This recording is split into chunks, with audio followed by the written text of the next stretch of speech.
there, they just wouldn't do it.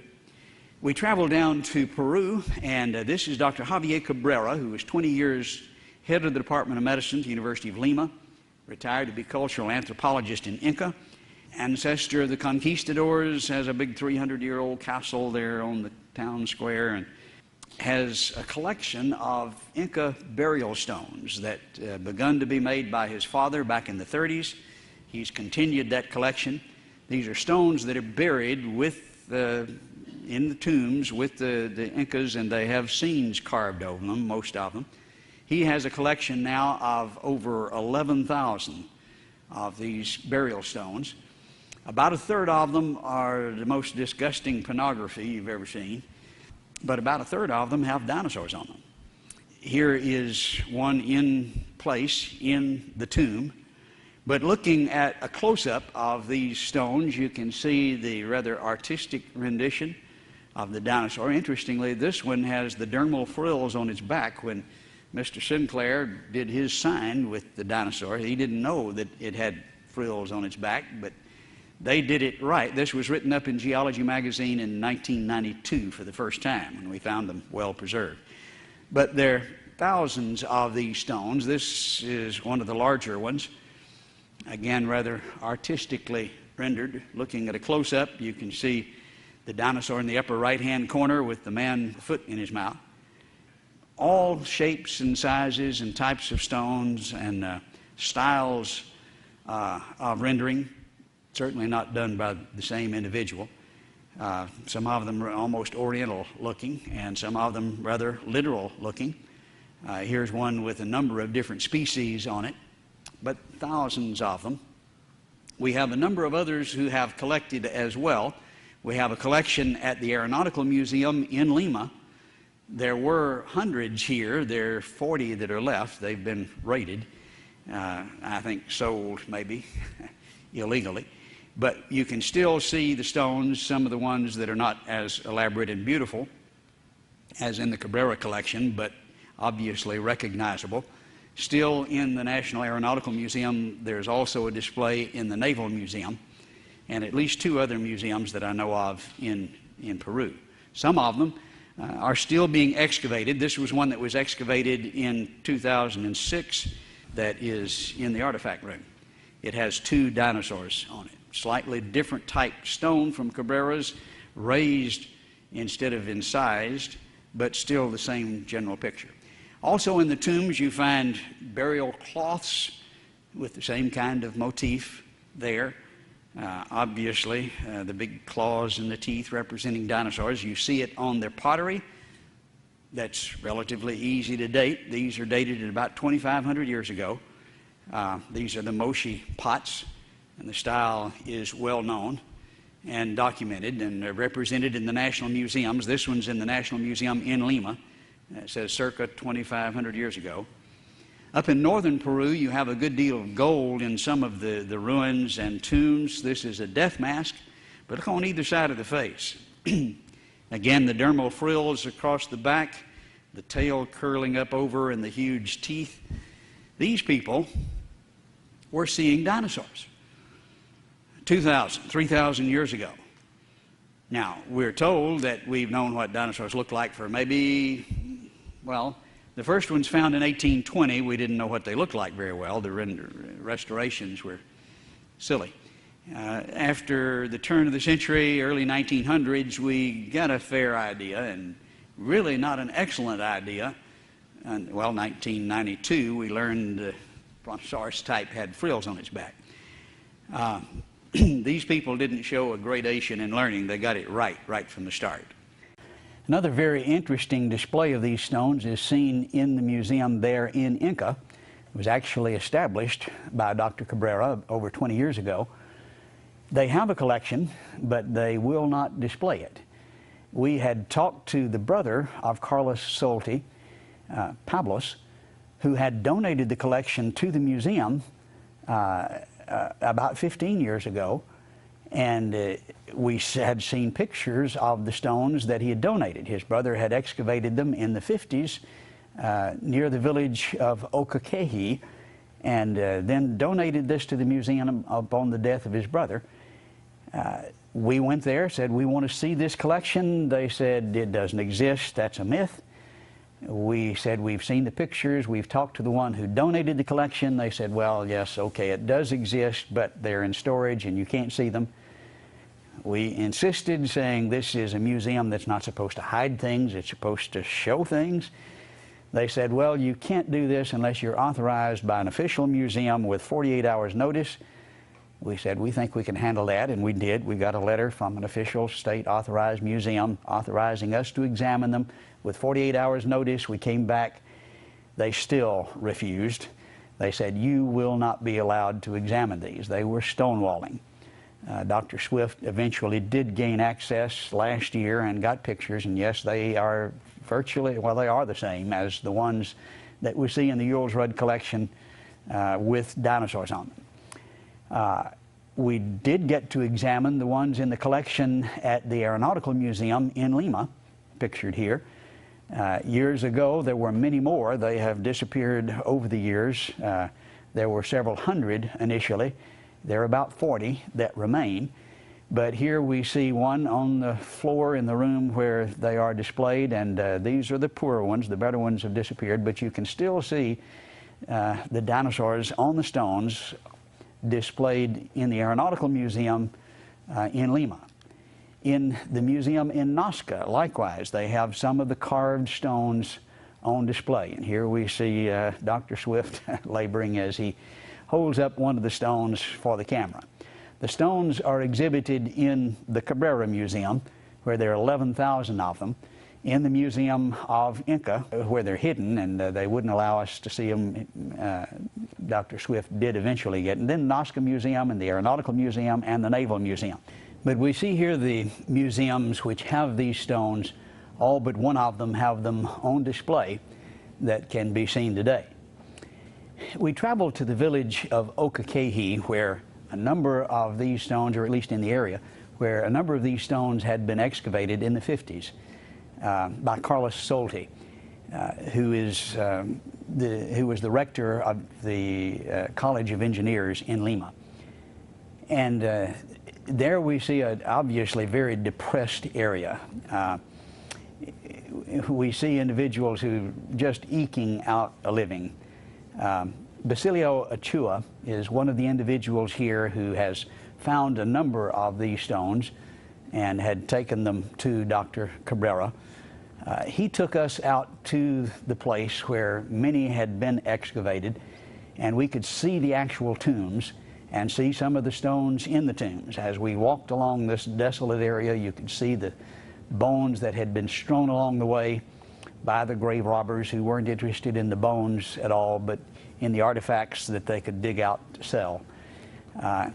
In these tombs, you see amazing preservation, even of flesh parts.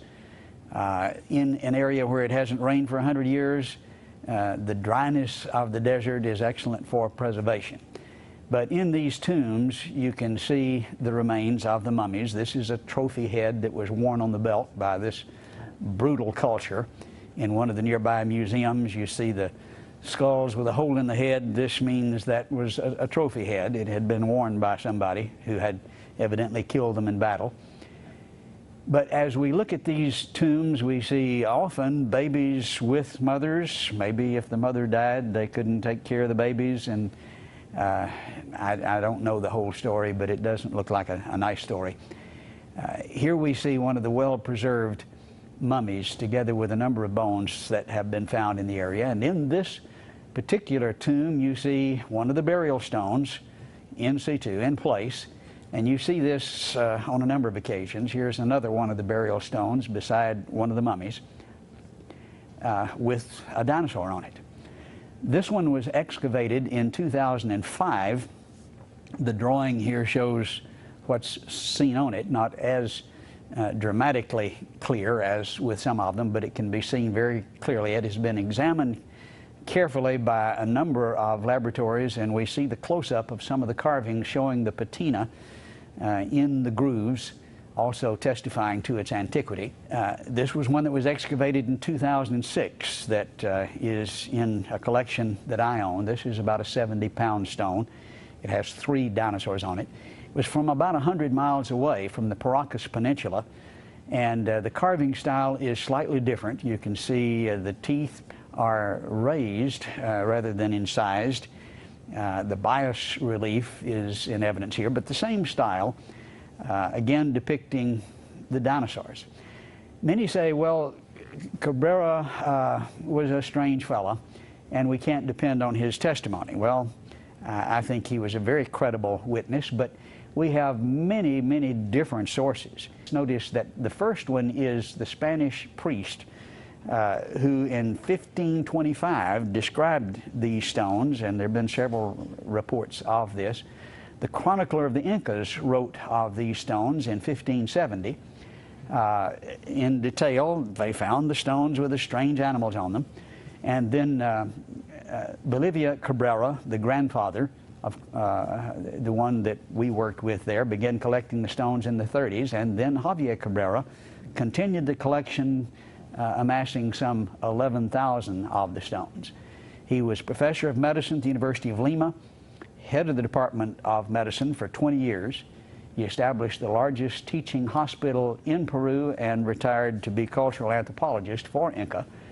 This is not a lightweight in terms of witness, but if you want to ignore him, there are many others. There's Carlos Solti, who excavated the stones at Ocoqueji in the 50s. Pablo Solti, who is his brother, donated the stones to the museum in 1968. The museum denied it, promised to show them to us if we met their conditions, and then refused, but then finally did reveal them. Yes, they have them there. And then Basilio Achua of Ocoqueji excavated a number of the stones. The Aeronautical Museum displays many of the stones today, as does the Regional Museum in Nazca. I, together with Dr. Swift, have observed them in the tombs in situ. University of Bonn in Germany has confirmed the oxidized patina in a number of the stones, and grave robbers continue to excavate these carved stones. You can still dig them up. Now, that's an impressive array of confirmation. And if you don't like Dr. Cabrera, then okay, toss him out. You still have an impressive array of confirmation. In addition to the stones, we find in the tombs other things that display the dinosaurs, like the textiles, the burial cloths that were associated with them. Many of them show the dinosaur motif, as do the vases, the pottery. This is in the National Museum in Lima. It has a sign circa 2,500 years before present. And then the Moshi vases, very famous for their style, inability to reproduce them. They're showing clearly dinosaurs. And then some of the gold death masks that were found up in northern Peru likewise show the dinosaurs. Notice the dermal frills on the back, the huge teeth, the tail curving up over their back on either side of the face here. It's obvious that the people of Peru were seeing dinosaurs from their vases and their death masks and their textiles, as well as the thousands of stones that can be seen today. I think that's just really irrefutable evidence. And there is a great deal of evidence that man and dinosaur did exist at the same time. We want to look at some of that evidence this morning, especially what we find in Acámbaro, Mexico. This is an area where we find ceramic dinosaurs from over 3,000 years ago that were excavated in the early 1900s. It's very obvious that these ceramic figurines are of dinosaurs. There are a number of different styles and materials that were used in making them. This is down in Mexico in the Central Highlands in the state of Guanajuato in the city of Acámbaro. This is a very interesting colonial city with a rich history. And in this brochure that advertises the city, we're told that there we find the Chipiquero culture, which was over 3,200 years ago, and it is from that culture that we find these figurines. The culture was actually defined and discovered, or co-discoverer, Waldemar Julsrud, who immigrated from Germany to Mexico in the early 1900s. He was actually escaping what he saw developing in Germany at that time that he did not appreciate and wanted his boys away from that and to escape Nazi Germany, came to Mexico. He was a trained archaeologist and became very famous for his work here in Mexico and certainly well known in the city. This is the museum that houses most of the Chipicoro figurines and artifacts, and is the museum of the Chipicoro culture in the city, Chipicoro, just about 8 kilometers north of Acámbaro in the same vicinity. In the early 1900s, Waldemar Julsrud was a prominent resident here of the city and was riding horseback one morning out in the outskirts of town near El Toro. This is a mountain there at the edge of the city. And at the base, we find a number of archaeological excavations. He was riding along an irrigation ditch and saw some of the figurines sticking out, stopped and excavated them, and from that found thousands of these, and ultimately collected over 30,000, which filled his house. He was consumed with his interest in this culture, and especially the dinosaur figurines. This is the house as it appears today. It's been turned into a hardware store, but it's a large mansion that takes up most of a city block. Charles Hapgood actually brought my attention to this. He's professor of history, or was professor of history and anthropology at the University of New Hampshire. He is now deceased. But he had heard about these and came down to Mexico to investigate. And these are photographs that were taken when he was investigating in the early 50s. And from these photographs, you can see that obviously they're strange creatures, but especially here in the foreground, you see obviously dinosaurian features.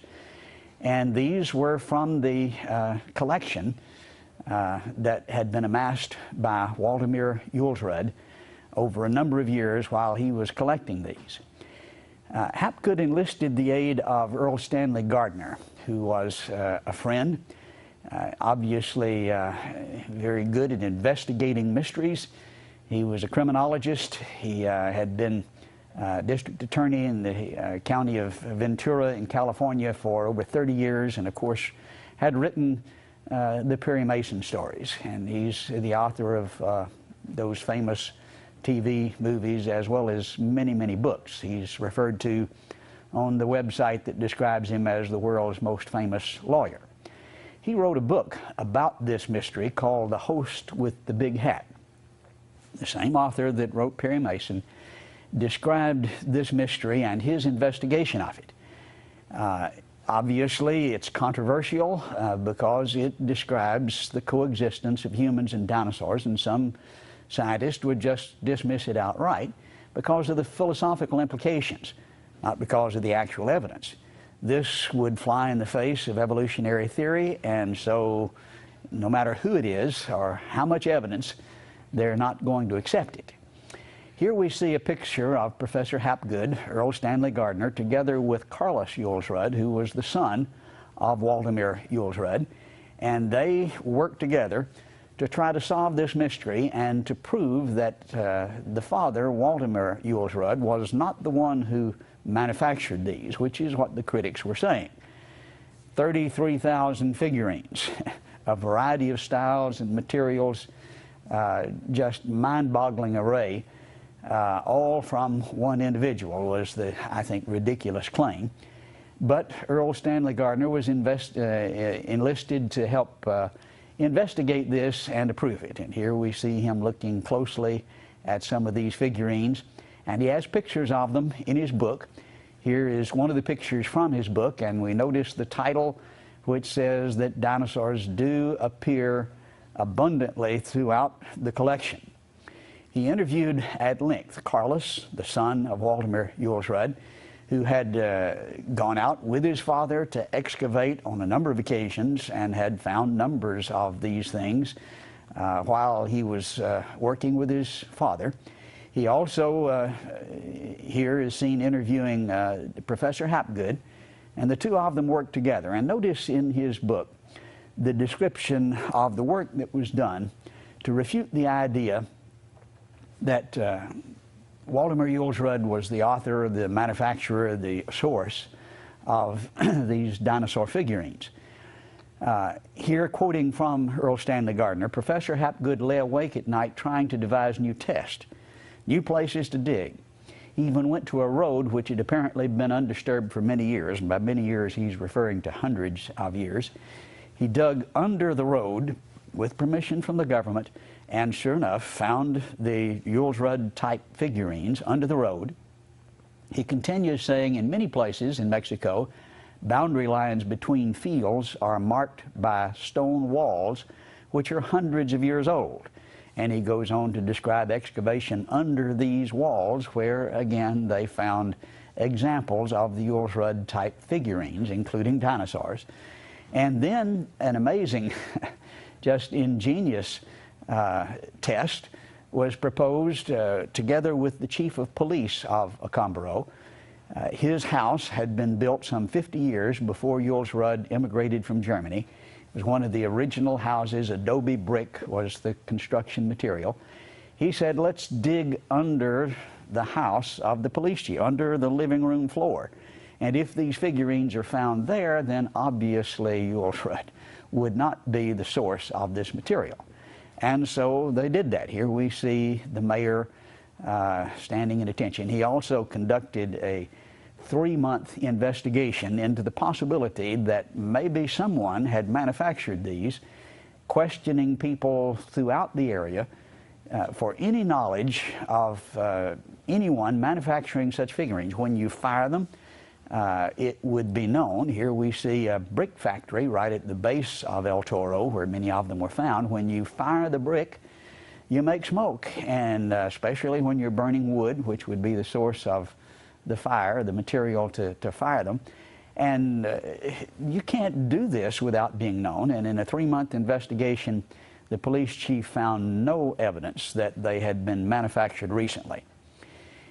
In the book, Host with the Big Hat, Earl Stanley Gardner pictures here a diagram of the police chief's house, and there under the floor, it's pointed out that 43 pieces of the Jules Rudd figurines were found under the floor of the police chief of the city of Acámbaro. And so he continues to describe the investigation, saying, we had our cameras with us and took pictures, particularly of the weathered adobe bricks with the various fragments cemented firmly in place. These adobe bricks originated 50 years before Jules Rudd arrived on the scene, and in the brick, embedded in them, you can see the pieces of the figurines and the pieces of pottery from the Chipicaro culture. He continues saying, we scratched around enough on the cut bank of Bull Hill, or El Toro, to see that the soil was liberally studded with artifacts. And then he has pictures of these artifacts in the brick. Obviously, Jules Rudd didn't do this, and then concludes, and this is a very flat-footed statement for a criminologist, a careful scientist to make. He says, it is absolutely, positively out of the question to think that these artifacts, which he saw, could have been planted.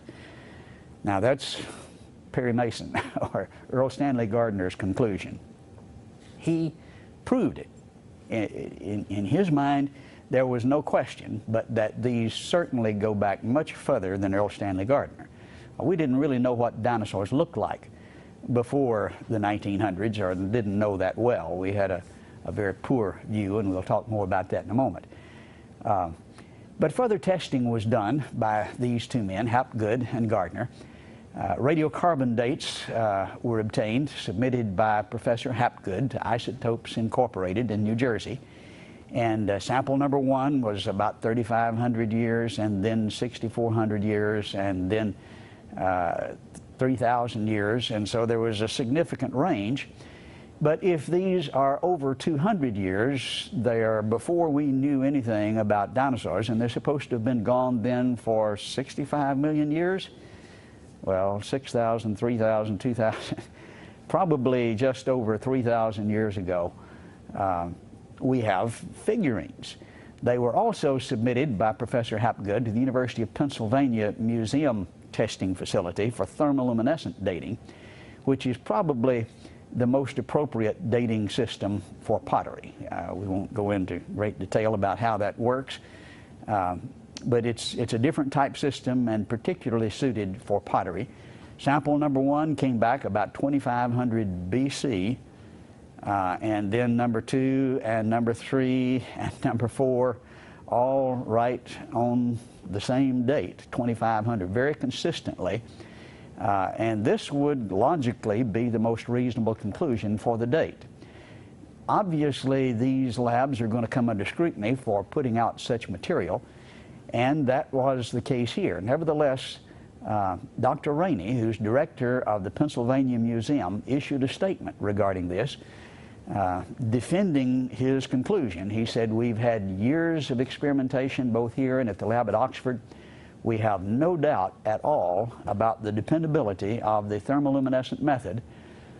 I should also point out," he continues, "that we were so concerned about the extraordinarily ancient date of these figurines that Mark Hahn in our lab made an average of 18 runs on each one of the 4 samples. 4 samples, 18 runs on each one, because this is extraordinary information." And they still continued to get the same consistent dates. He continues then saying, "All in all, the lab stands on these dates for the Jules Rudd material, whatever this means in terms of archaeological dating in Mexico or in terms of the fakes versus authentic pieces. The lab takes the stand because they were extraordinarily cautious and made 18 runs on 4 samples." Well, they took even greater flack when this letter came out, and 3 months later he withdrew it without giving any reason at all. I think I know exactly why he withdrew it, but he certainly was not because of empirical evidence. It was because of the philosophical pressure of his peers. With such information, I was intrigued. What is the truth? What is the answer to this mystery in Accombaro? I went down with Dr. Dennis Swift to personally investigate this material. We were there in 1999 twice, and then in 2000, and actually we've made about a dozen trips now. When we first got there, this is the scene that depicts where they were, and actually they were locked in this door that you see in the background, behind that door with a padlock in the back of the police department. They were hoping nobody would find out about it. They were hidden and had been there for about 30 years. Why? Well, this is an embarrassment. You're not supposed to find evidence of humans and dinosaurs, and they wanted to appear intelligent. And it took a great deal of effort to get that door open. But we finally did, and with pressure, actually, from outside sources, political pressure, we were able to examine 2 of the 60 crates of materials that were stored behind that door the first time that we came down. And sure enough, even in just the 2 crates, which is a random sampling of over 60, we found strange ceramic figurines, including figurines of dinosaurs. The second time we came down, we were able to examine more crates, still not all of them, but here we have a number of them spread out on the table. Dr. Swift is actually mocking the great security with which these were guarded. They had a soldier there with an AK-47 guarding us, and as we looked at these figurines, he grabbed it from him and posed with the figurines. But they had been, of course, under lock and key. Nobody could see them. But with our investigation, we finally brought them to light, and were able to make photographic record of a number of these. We see in this picture an amazing variety, both of ethnicity and styles and materials that are reflected in these figurines. Of the 33,000, about 2,600 of them are of dinosaurs, and I think you can see that very obviously here. One amazing thing about the sauropod types is that many of them were shown standing upright. We didn't know about this until Robert Bacher told us this in Dinosaur Heresies in his book 1986. But it looks like he had one of the Accombaro figurines shown here on the right as a model for what he illustrated in his book Dinosaur Heresies. Of course, then Spielberg convinced us all that they stood upright. But 3,000 years ago, obviously they knew that down in Accombaro. Now this is what we thought dinosaurs looked like way back in about 1850. This is supposed to be a picture of an iguanodon, one of the earliest dinosaurs that were excavated. Well, that's not very close, but that's what we thought in 1850. By the turn of the century, this was 1895, we had him depicted differently, kind of a stand-up alligator with a long tail dragging the floor. Not very accurate, but closer. But now then we know that iguanodon looked like this. This is a restoration from the year 2000. So now we've got a pretty good idea. Notice the almost horse-like head and the tail that sticks out right. The ossified tendons along the tail show that it was stood outright like a bird. If it drooped to the ground, that meant it was broken. But notice how the people in Accombaro depicted this over 3,000 years ago. Just almost identical to what we now have finally learned. This is the way they looked when we first started in the 1800s, 1900s, but now then we know it looks like this, and the folks in Accombaro got it right 3,000 years ago, as they did with the stand-up sauropods. Another figurine appears to look just like the ankylosaur that we see depicted here. Very, very similar. There's a wide range. I suppose sauropods are the most popular, but 2,600 of these that I've examined. I have 20,000 digital images that I personally took of this collection. We've examined it carefully. Here are flying pterosaurs, and a totally different style, different materials, obviously a different artist.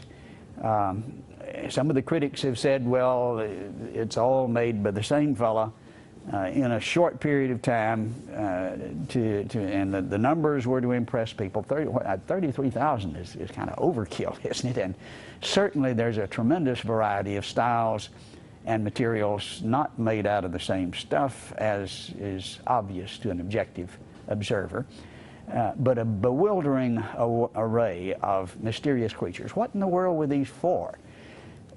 I think the most reasonable explanation is that they were apropopathic. This is a fancy word that archaeologists use, actually coined from the investigations over in Mesopotamia, where they found caches of these buried under the threshold of dwellings, or where dwellings had been.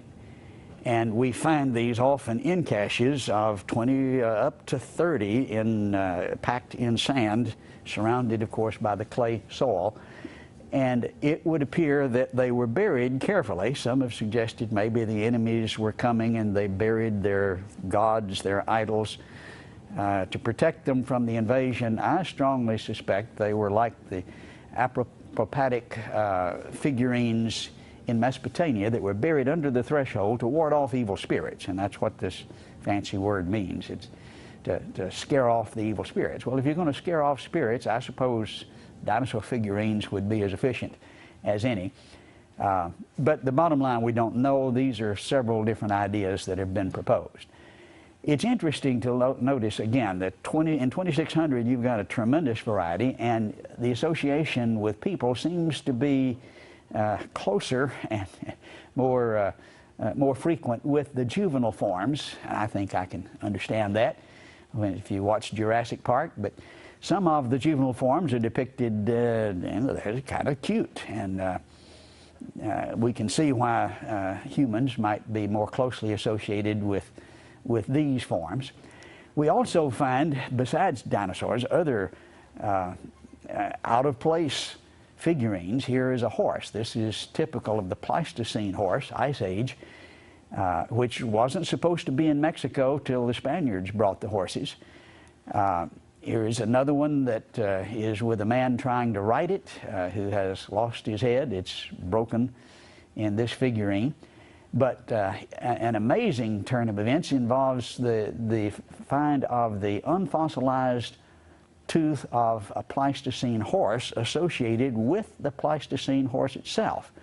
This tooth was identified by George Gaylord Simpson of Harvard, who is the leading expert on fossil horses, was the leading expert in the world. Well, here is the Pleistocene horse, here is the Pleistocene tooth, unfossilized, found with it.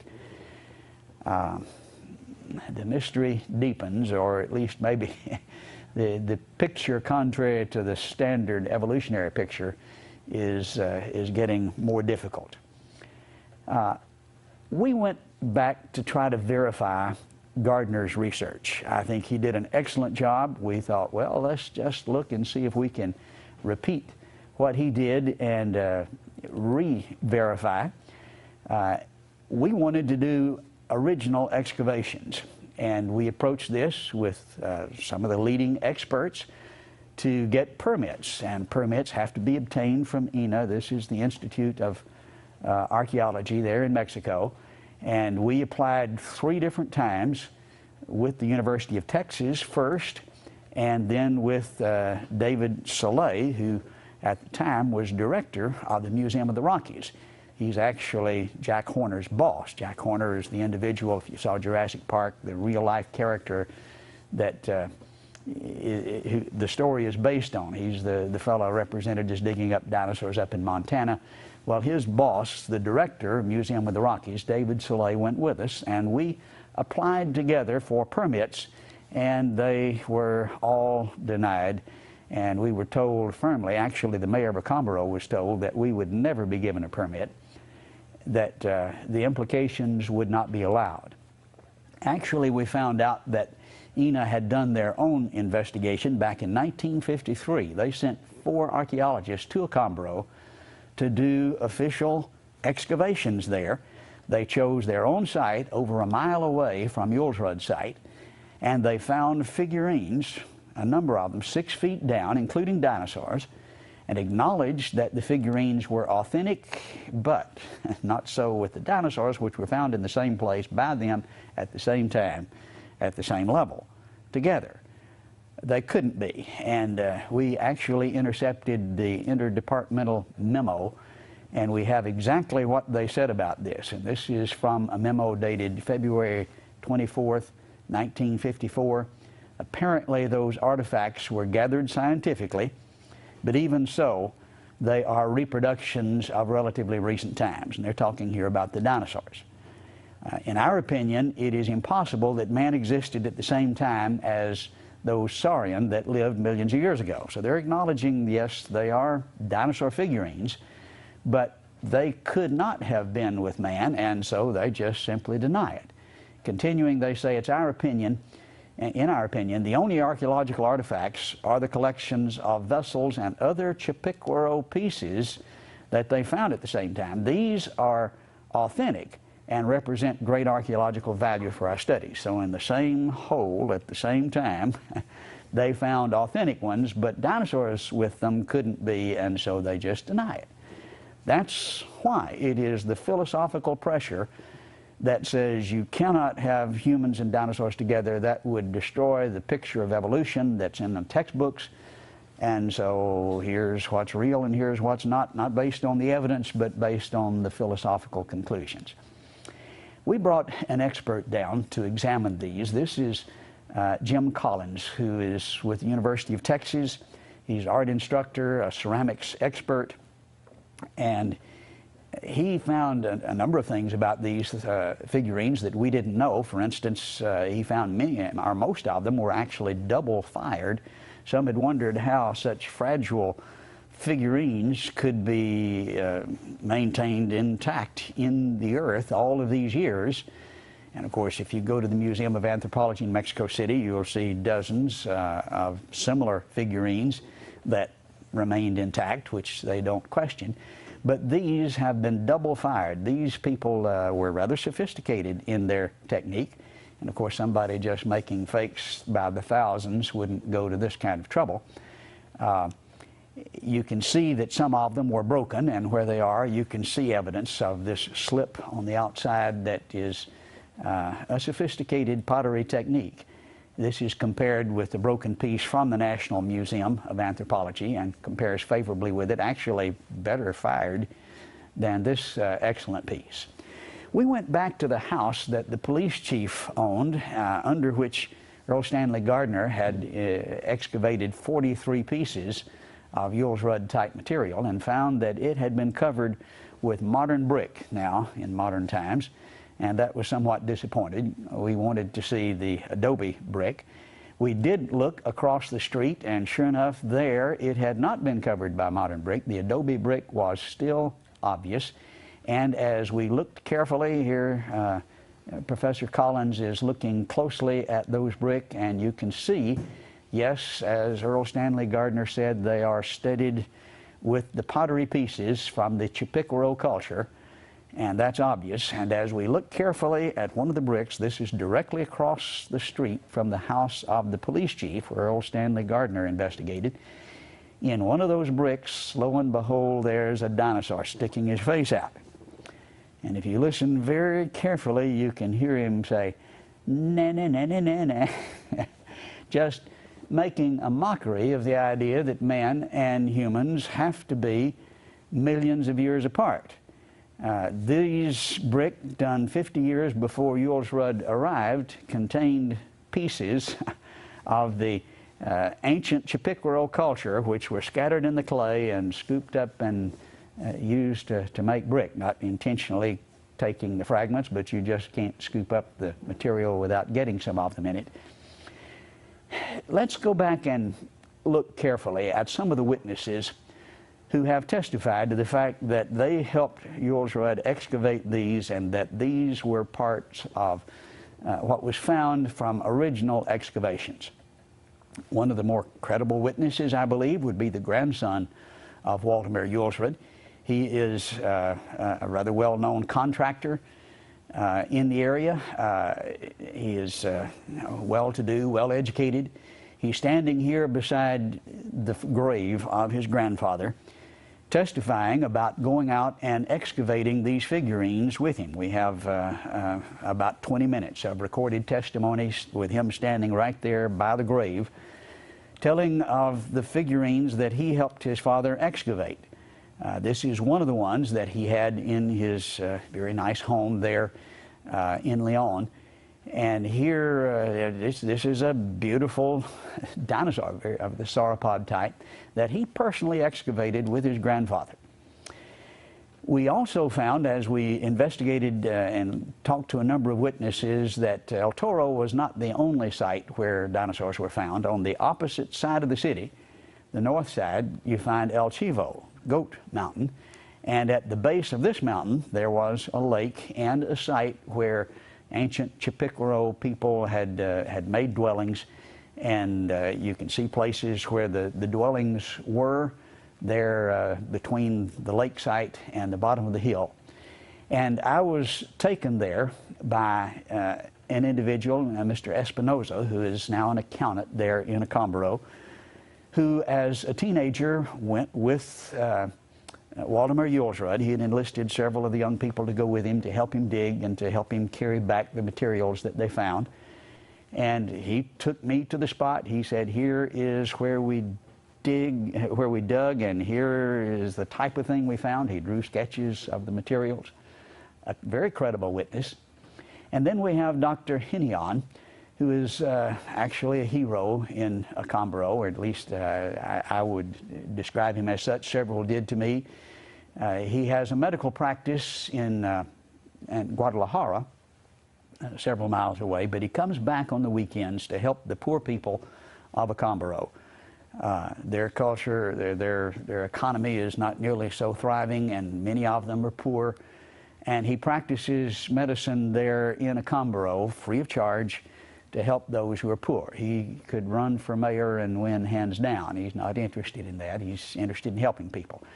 But he told us that he was one of the ones who went with Yules Rudd to excavate these. He excavated them with him underground that was hard packed, covered with grass and with cactus, And on one occasion, they got literally 2 big sacks, these what we would call toe sacks, burlap sacks, full of these figurines in one trip, put them on the back of a burro, and came back. A very credible witness who is certainly willing to affirm that this is the case even today.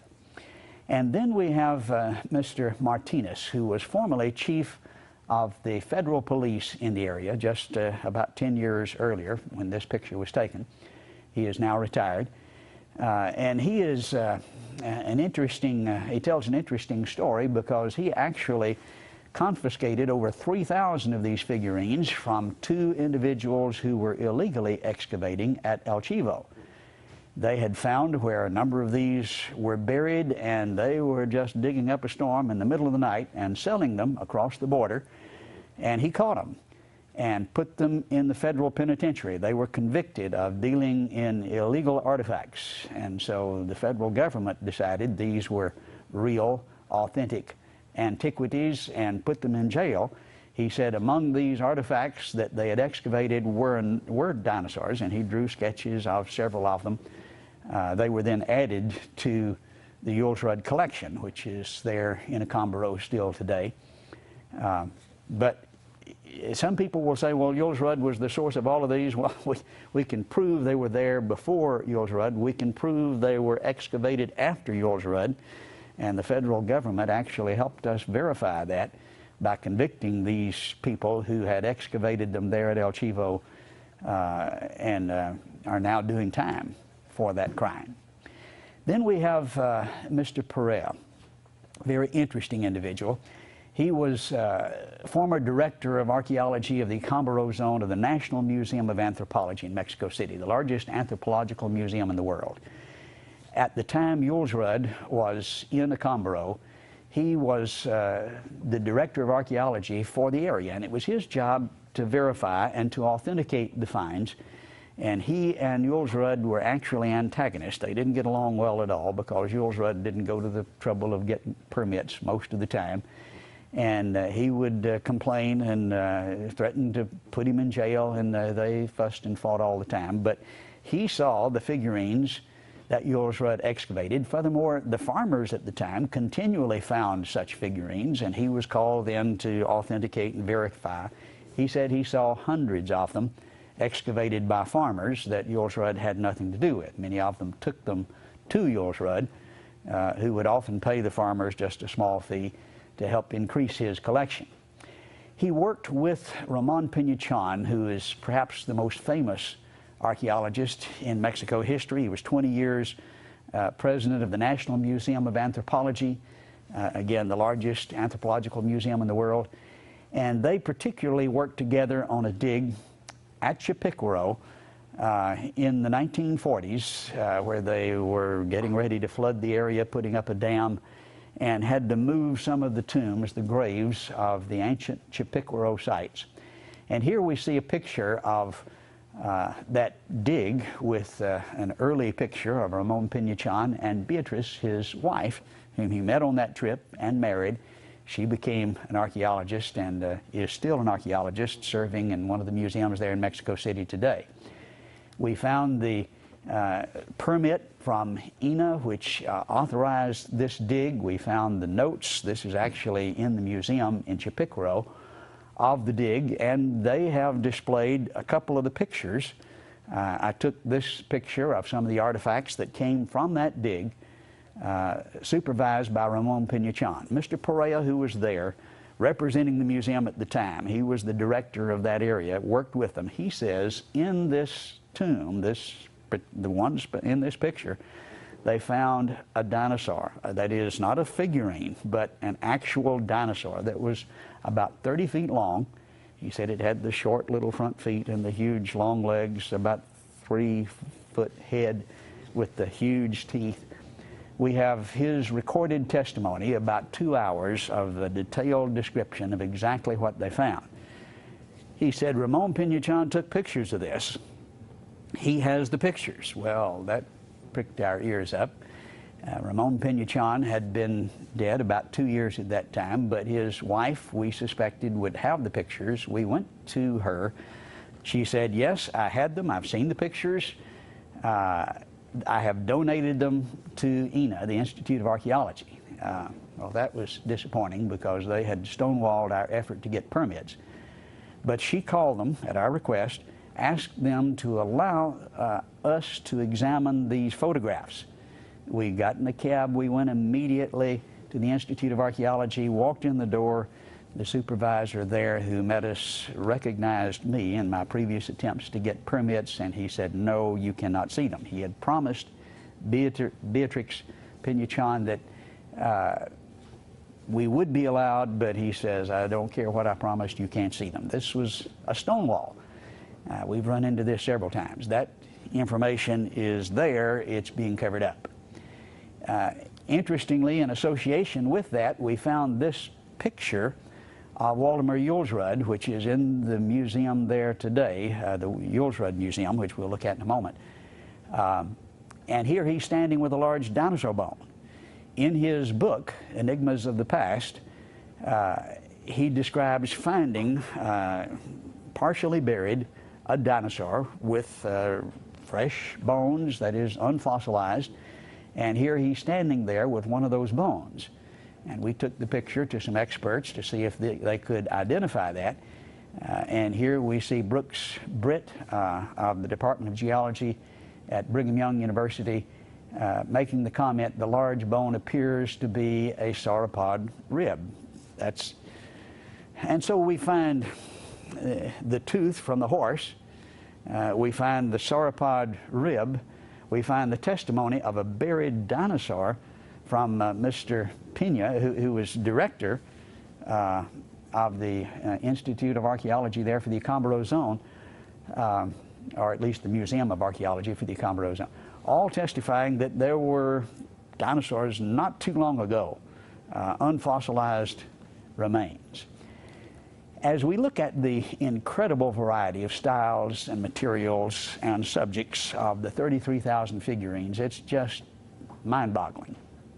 I think we're looking at a pig here, maybe. Probably a pig here, but this wasn't made by the same fella. This is a totally different style. And maybe that's a pig, but certainly very, very different. Possibly we're looking at a dog here. Another one here with his master that looks a lot like Chewbacca. Here's, I guess, a bird, rather stylistically done, and another totally different bird. But the array of styles is just mind-boggling. Professor Collins estimated there were at least 100 different artists that were involved in producing this vast array. It's interesting to notice the variety of ethnicity that's represented. This appears to be an Egyptian motif from some of the figurines, again from the collection. And many of them are very Oriental in style, as you can see here. And some of them are very African in style. It seems undeniable that these have an African appearance, while others are very European. Again, from 3,000 years ago. Notice the very artistically done dinosaur here compared with a totally different style, not done by the same artist. And I don't know who did that, maybe somebody with a nightmare that got scared to death by them. But certainly different styles. Here's a rather stylistic, artistically done dinosaur, very different. Some of them almost cartoonish. Again, totally different styles, different materials, obviously different artists. But a vast array, and as we look at the general configuration, is there any doubt what's being depicted here? They had to have been seeing the dinosaurs some 3,000 years ago. And here's just example after example. This Diplodocus type looks like it stepped out of a Spielberg movie. Again, if you know dinosaurs, you recognize immediately some of these forms, and though some of them are cartoonish and stylistically done, There's no question as to what we're looking at. Here's the Stegosaurus. This is another one, but a different artist did this one in a totally different style. Again, one after another, you see unquestionable resemblance. Many of them were in the form of pendants with a hole in the center they wore around their neck, again lending credibility to the idea these were to scare off the evil spirits. But we saw literally dozens of these, and many of the figures of the people could be seen with these pendants sculpted in the figurine. Man with dinosaur. How do you avoid the conclusion? Many of them are seen fighting. Sometimes the man's getting the best of the fight, and sometimes the dinosaur, and usually with smaller ones. We would assume more juvenile forms. Here the dinosaur is getting the best of him. Many times with the juvenile forms, as you can see, some of them still showing some ferocity even as juveniles. But the depiction of them fighting together, here the dinosaur getting the best and here the man getting the best, shows the kind of conflict that very likely was going on at this time. Here's one with a spear in his neck, but very closely resembling our modern knowledge of what dinosaurs look like. This one is my wife's favorite. We could go on and on and on, 2,600 of them. On a recent trip to Mexico, we made additional discoveries here at the foot of El Toro. Actually, we didn't do the digging, but this was done by an individual who was digging clay for bricks. He has his own brick factory and permits to take clay from this area right at the foot of El Toro, not far from where Jules Rudd had done his excavations. And he showed us a number of the beautiful vases and figures that he had gotten from the area. And one of them was extremely interesting. This dinosauran type creature is very similar to the Bolosaurus depicted here by Romer. A very obvious similarity, but again the dermal frills along the back are typical of the dinosaur type. And a number like this were found, and this was done, of course, about the year 2000, 2002, 2003, continuing the excavation. He continues to find these long after Jules Rudd, of course, has passed away.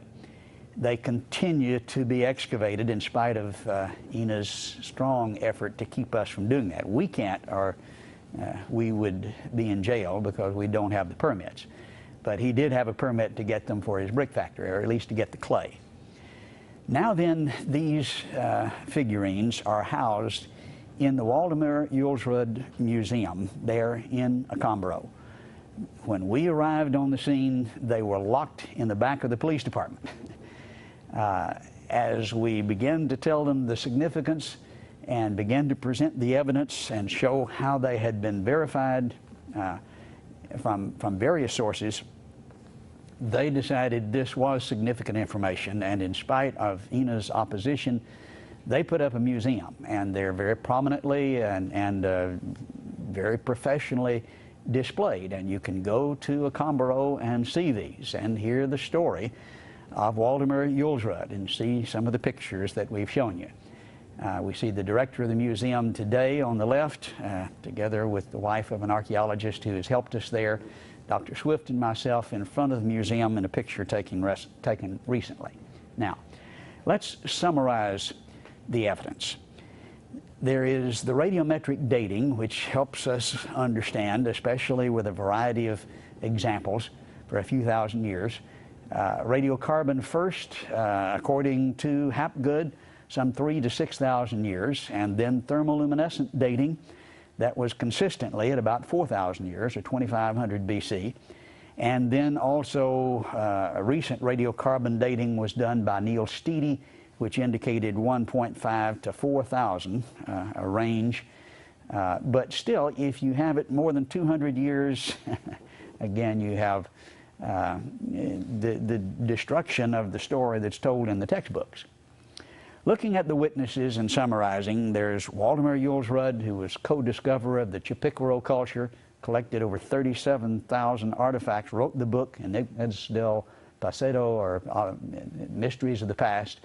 Carlos Jules Rudd, his son, who also described excavating dinosaurs with his father, and then the grandson, Carlos Jules Rudd, who described excavating dinosaurs with his grandfather and recorded that testimony beside his grandfather's tomb and showed us examples that he'd excavated. There is Dr. Hinion, physician Guadalajara, that described his excavations with Jules Rudd as a youth and sketched some of the dinosaurs that he found.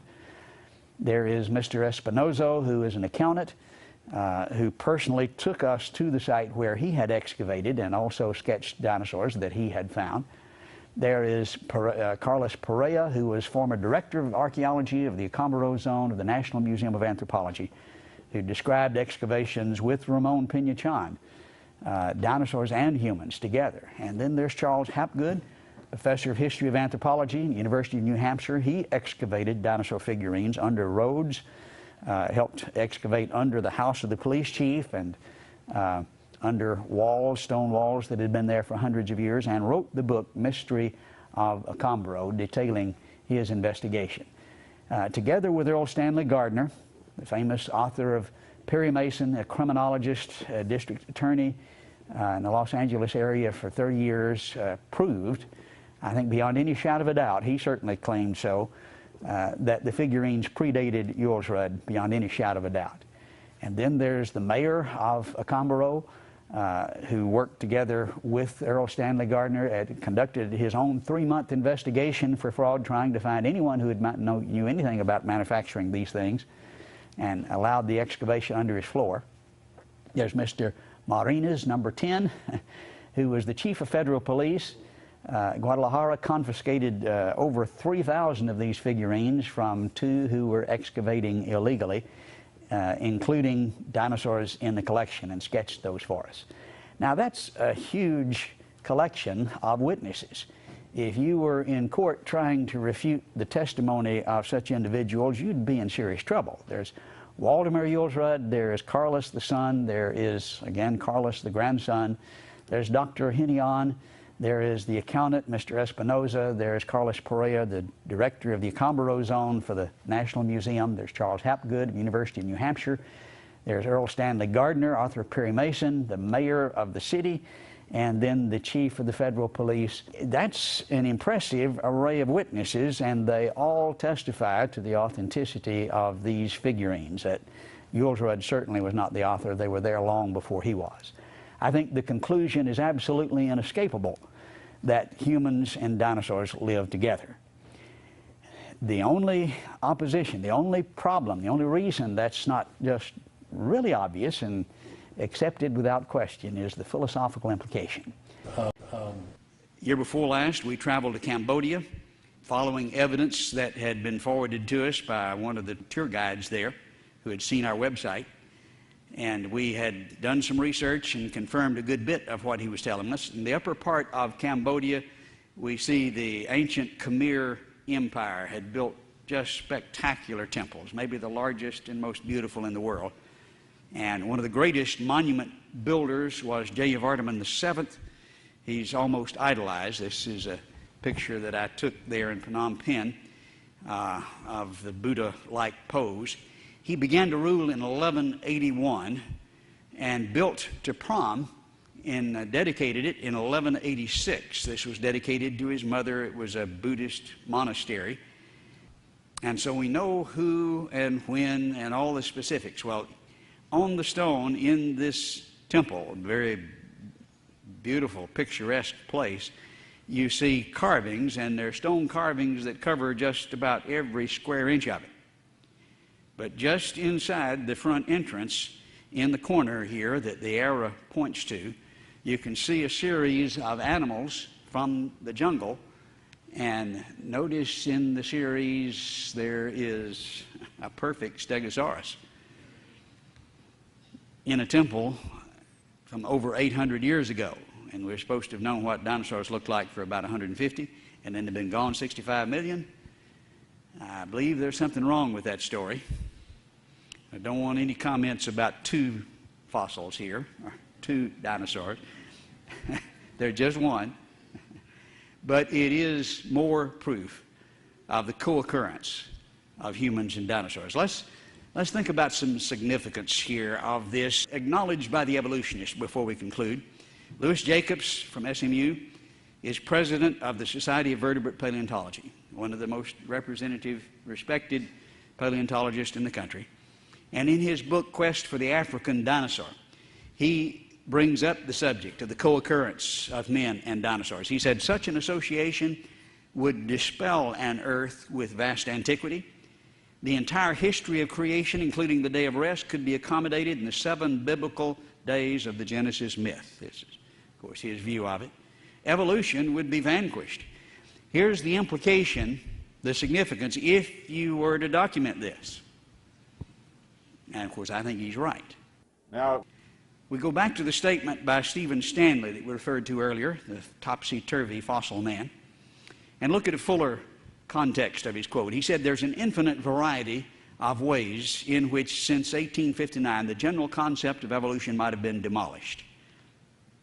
Consider the fossil record, little-known resource in Darwin's day. The unequivocal discovery of a fossil population of horses in Precambrian rocks would disprove evolution. More generally, any topsy-turvy sequence of fossils would force us to rethink our theory, and yet not a single one has come to light. As Darwin recognized, a single geographic inconsistency would have nearly the same power of destruction." But these are his terms: destruction, destroy, disprove. That's the implication if you find humans and dinosaurs together specifically. A single geographic inconsistency. It's interesting to listen to what the evolutionists themselves say about what this would mean. Stanley says it would disprove evolution. Dawkins, referring to another find, says evolution would be utterly destroyed. And then Jacob says evolution would be vanquished. Now, that's not my analysis. That's the leading evolutionist across the country. That's what they say such evidence means. If you've got a single geographic inconsistency, well, I believe we've shown more than a single geographic inconsistency. The Malachite man with the 10 perfectly modern human skeletons in the same formation as Dinosaur National Monument, fossil footprints in Texas and New Mexico and Turkmenistan, 3 different places in Texas, the dinosaur petroglyphs, Peruvian Mexican dinosaur artifacts, the burial stones, the cat track and the hammer, and that's a whole lot more than a single geographic inconsistency, and I think the implication is just as they suggested. It demolishes.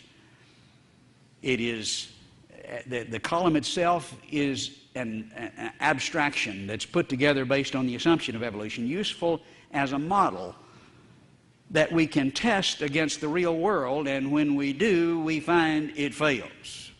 It is contradicted. It's not proof. It is demonstration of what ought to be that isn't.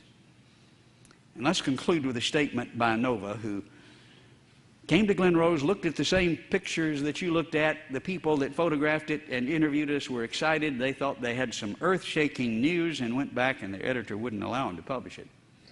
They did publish a brief presentation called God, Darwin, and the Dinosaurs, and mentioned dinosaur footprints side by side with humans. Finding them would counter evidence, they said, that humans evolved long after the dinosaurs became extinct, which is, of course, what's taught in the textbooks. It would counter that and back up the claim that all species, including man, were created at one time.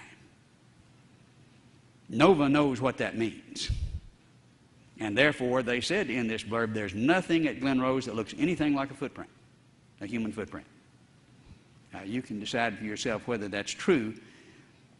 If there's something there that does look like, and we've shown that there are human footprints there and that that's the most reasonable conclusion, then this is what it means, according to the evolutionists themselves.